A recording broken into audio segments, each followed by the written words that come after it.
Welcome, everyone, and thank you for joining us for Advocacy's webinar based on the findings from the 2013 Rescue Mission Development Outlook Survey.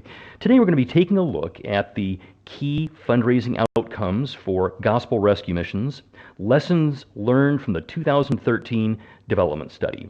Let me note up front that if you are a member of the Association of Gospel Rescue Missions and have not yet received your free copy of the Rescue Mission Development Outlook results, you can request your copy by going to our website, www.advocacy.com.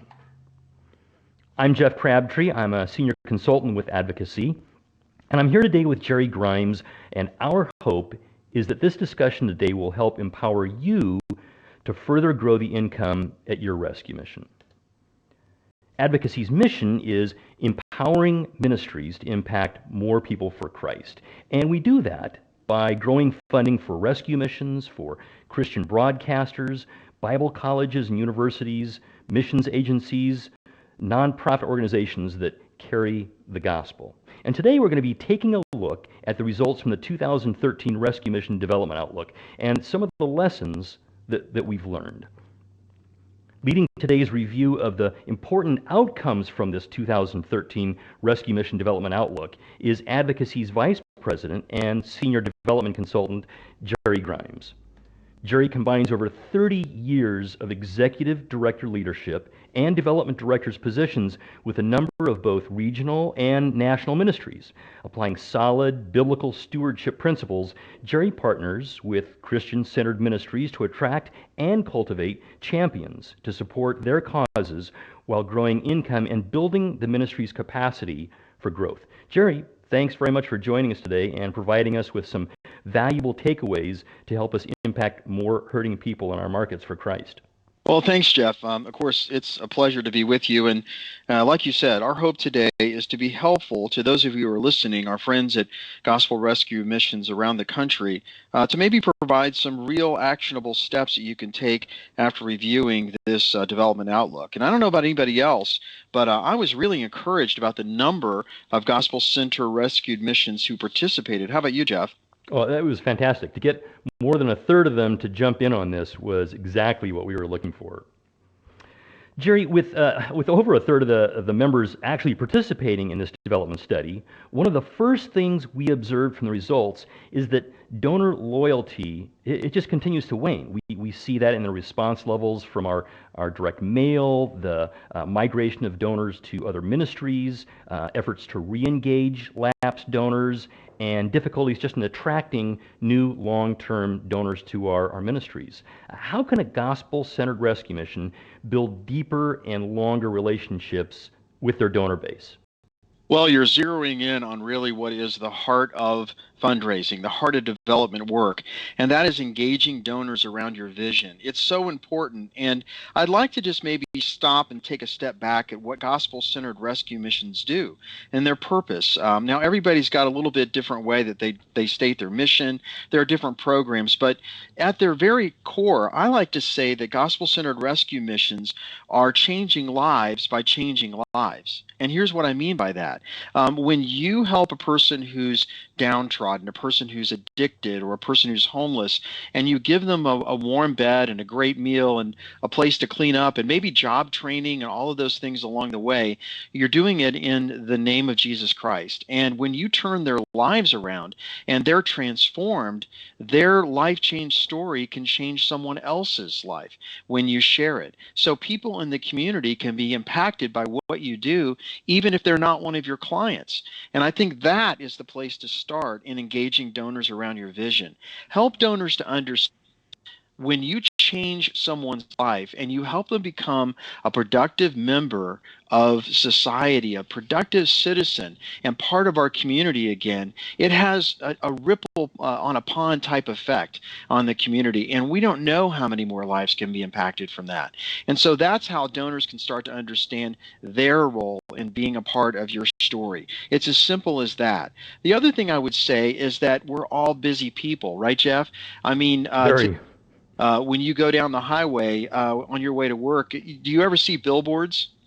I do all the time.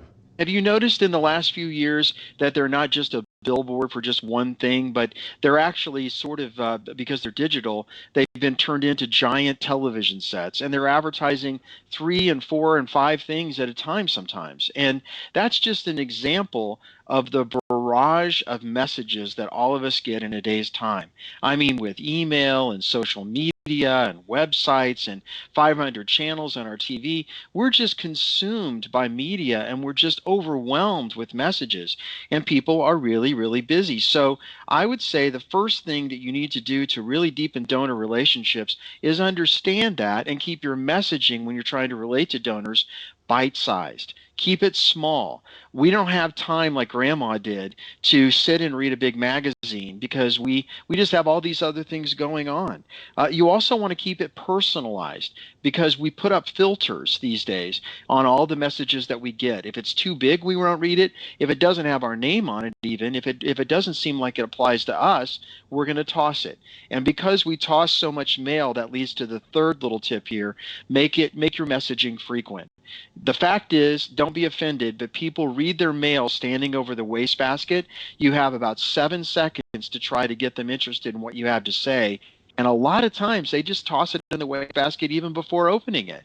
So if you're used to sending one piece of mail every year to accomplish a particular messaging task, like an annual statement or something like that, go ahead and send that same information out in another format a couple of times so you can increase your odds of reaching someone. And then, because reaching people is so difficult, focus on multiple giving. In other words, ask for ongoing support.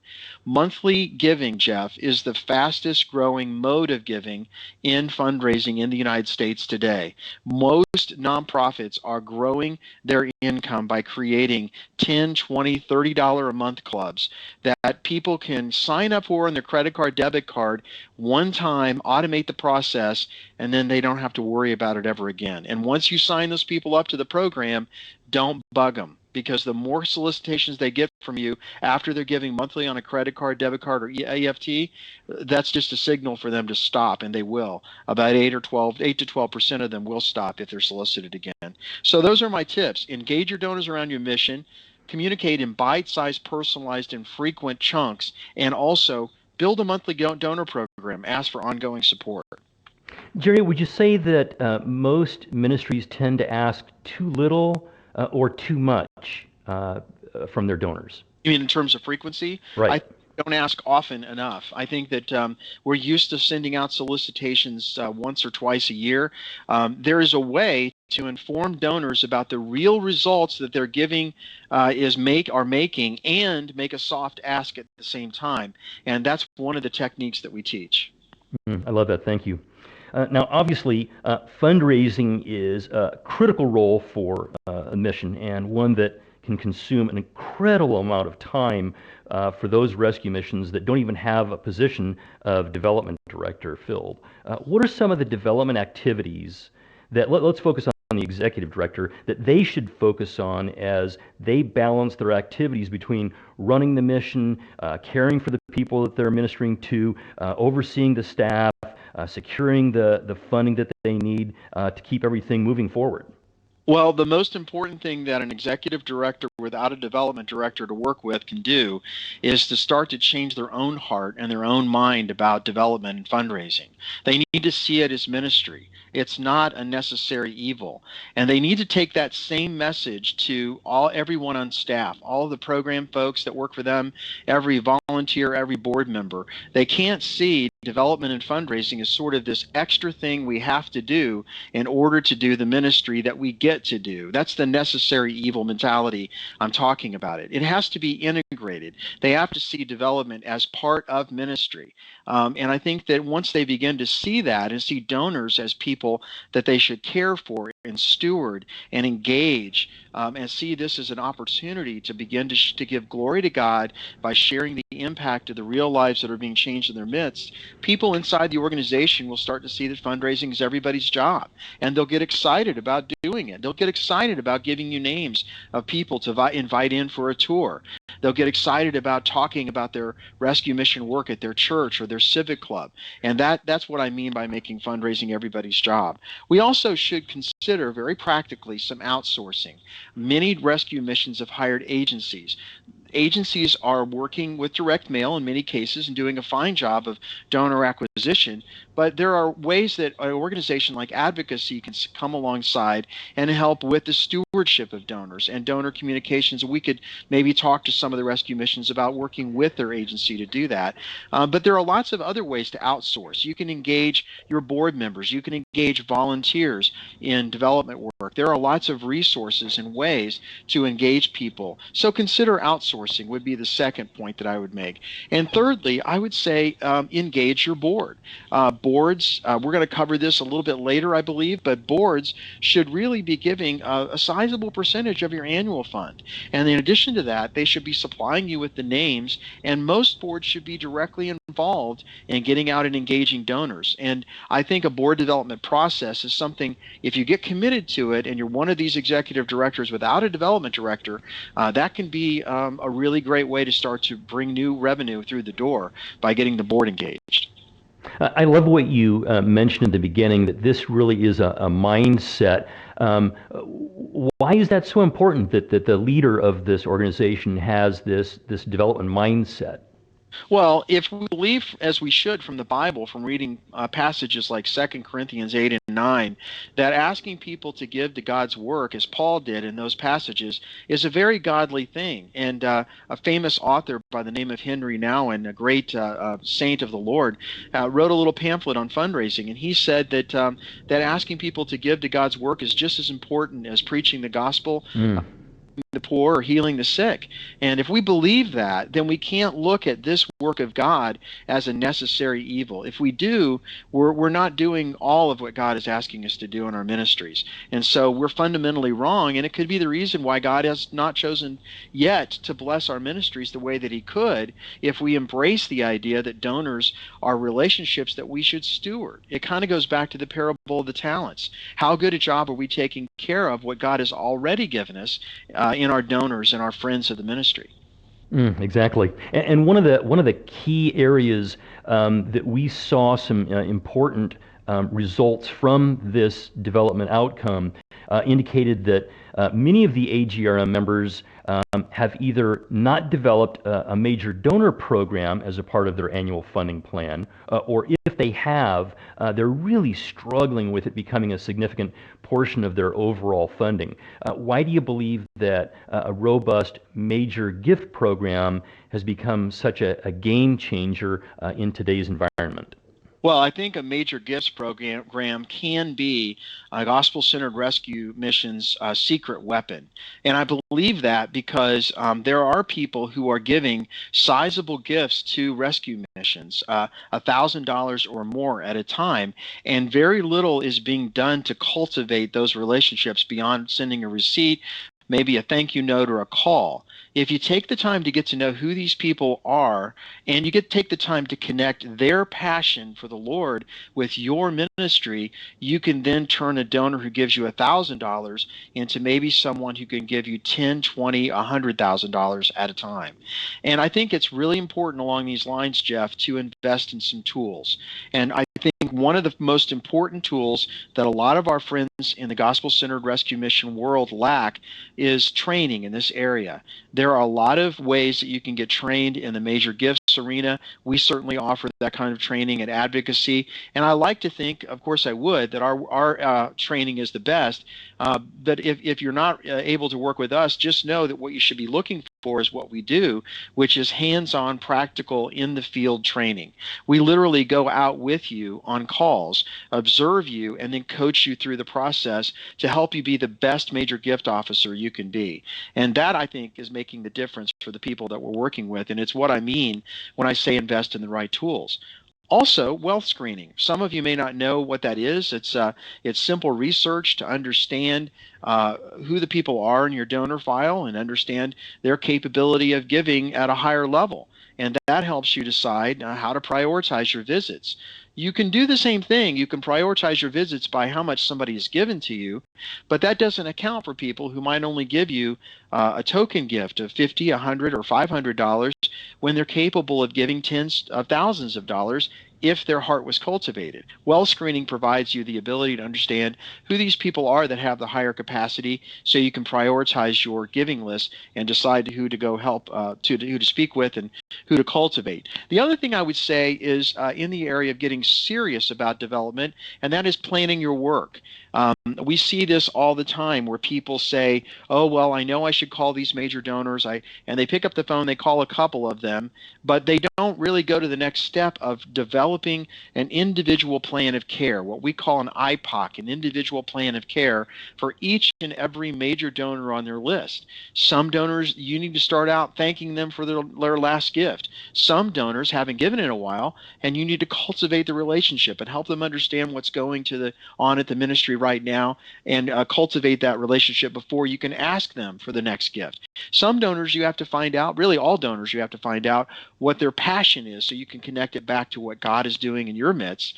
And so you have to develop individual plans to do all of that stuff. And we have a lot of training that helps you figure that kind of work out. And then once you have a plan for your top, say, 100 or 200 or 300 donors that you're going to cultivate over a year's time, depending on how many people are working with you in this process, you want to, after you plan your work, you want to work your plan, as we say. And that really involves making sure that your board or your volunteers or our major gift officers are hunting as a team. They're working together, and they're reporting back to each other, holding each other accountable, and telling stories of how God is using these efforts, these cultivation efforts, to bring in major gifts, and tracking their efforts so that it's not so loosey-goosey and people aren't let off the hook for just going out and making a few calls, but you can actually start to see the results. And accountability and reporting really are the ways to move an organization forward.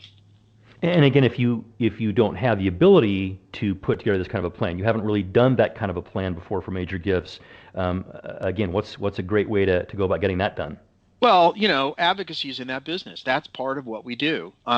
We'd love to come alongside your agency that's maybe helping with donor acquisition and mailings, and give you these tools to train you, your board members, your volunteers. Maybe you do have a major gift person or at least a development director.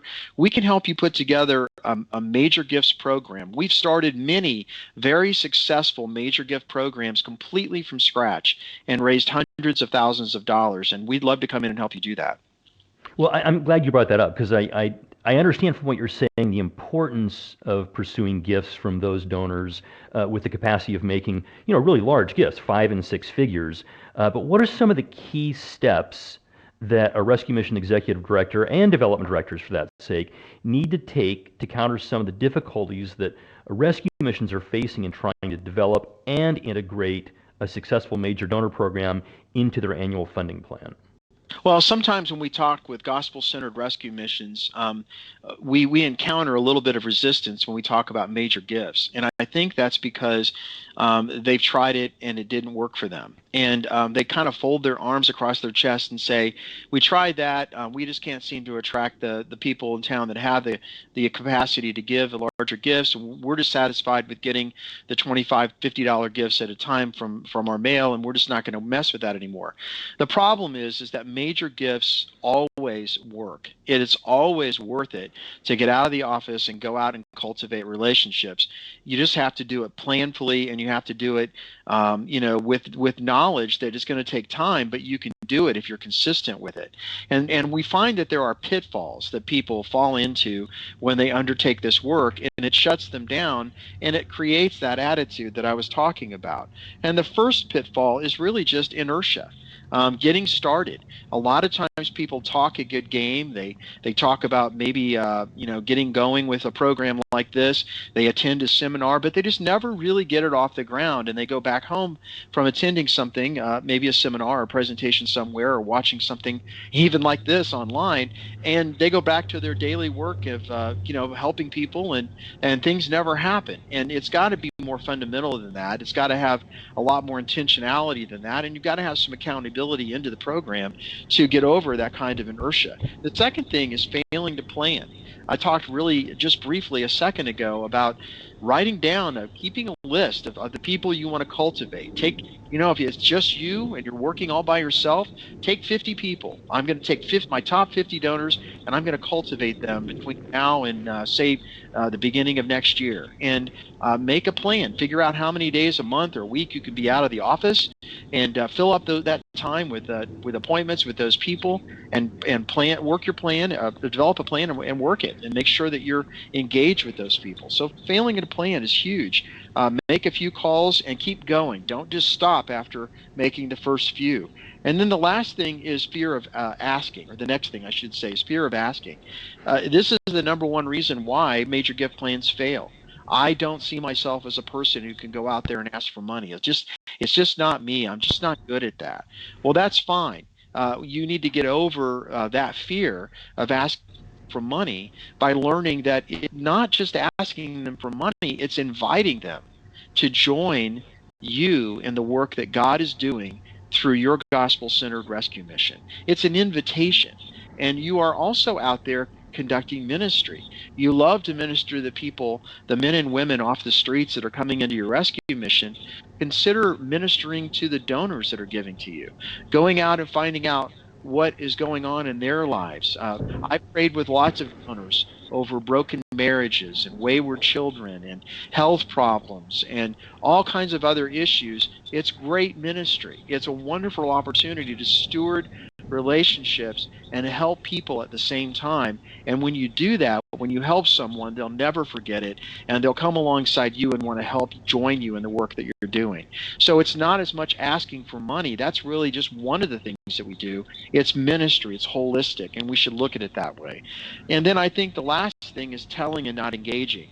I've run across many major gifts folks, and this is one of the reasons why we do field-based training. We need to see what you or your development director or your major gifts officer is like in the field when they're in front of major donors. Sometimes when people get nervous, they talk a lot. They talk too much, and they don't listen. And they're out telling donors and not engaging with them. It sounds a lot to me like what's happening is moving from looking at these folks as a check that's being given to the ministry, and instead of somebody that I want to have a relationship with. Absolutely. They're not just numbers on a check, are they? They're people, and God's calling you to go out and minister to them. That's the bottom line. And the difference between telling and engaging is going out and really listening to what someone's heart is, and how God has wired them, and what their passions are. And Jeff, if you can link that passion back to the work that God is doing in your ministry, that's the path to increase giving from any of these major donors. Okay, Jerry. So I'm an executive director. I'm hearing what you're saying, and I'm thinking, boy, there is just one of me, and I have so much to do. Even though that's an important step for me, I will say that in this study, one of the things that stood out was the concern that was brought up by executive directors that they could not get participation from their boards when it came to development activities. In fact, quite a number, when I called them back just to follow up, would say, hey, my board just says they don't believe that fundraising is a part of their duties for the rescue mission. In some cases, not all the board members were even financially supporting the ministry personally. What do you see as a critical role that a board member is supposed to play? And second, how can the executive director engage their boards to become more deeply involved in the ministry of development? Well, Jeff, I'm going to be really blunt here. There are a lot of good reasons to hire a consultant. One of the best ones I know of is so that they can come in from the outside and help create the expectation by your board that giving personally and the board being responsible for a percentage of your annual operating costs is your annual fund, if you will, is their job. Is one of the best reasons I know of to hire a consultant. We can come in and say that when you can't, and we'd be honored and meet with your board and help them understand that role.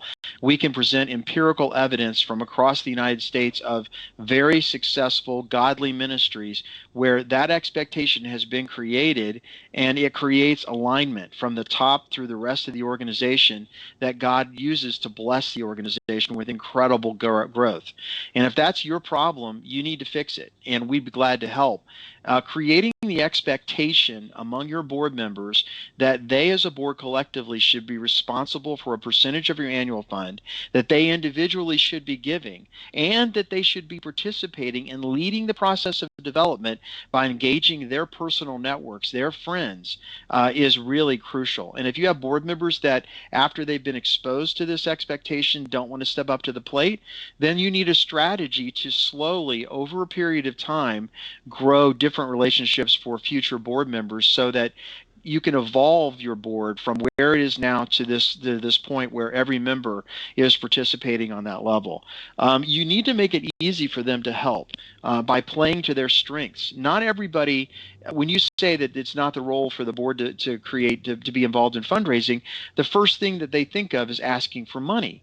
And their knees start knocking, and they maybe start looking at the floor, and their palms get sweaty because they don't want to go out and ask their friends for money. Well, maybe they shouldn't ask their friends for money. Maybe what they should be doing is creating environments where you or somebody else in the organization can make the ask, or at least people can be cultivated and engaged around the mission. There are lots of ways for people to help in development besides going out and actually being the person that makes the ask. They can support your development effort in tons of different ways, and they should be doing that. Maybe they're gifted in hospitality and they can host meetings at their home or their place of business. Maybe they own resources that you can use. I know board members who have given up their time at clubs. They can get an organization in to host an event at a country club, or maybe they have a large boat and they can take 10 or 12, even 20 people out on it at a time. They might have relationships with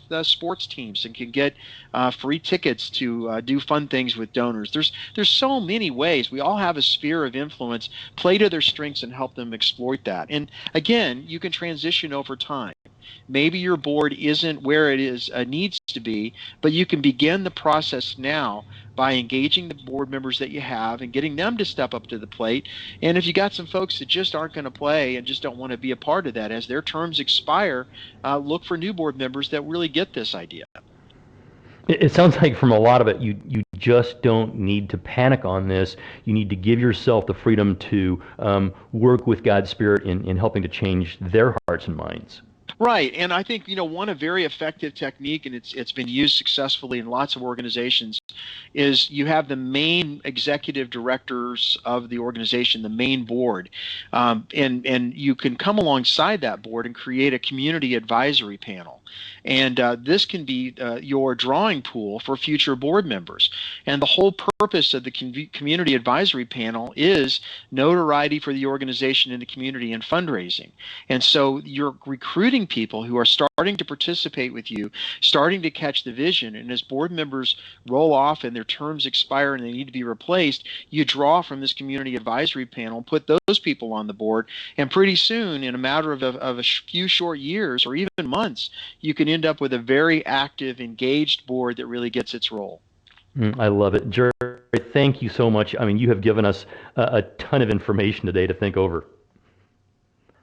I want to thank everybody who's joined us today on this call. It's our passion to help you guys, and your being here and allowing us to review some of the key fundraising outcomes for the Gospel Rescue Missions, these lessons that we've learned from the AGR member development study. We do, again, want to remind you that if you have not secured your own copy of this, that you can do so by going to www.advocace.com.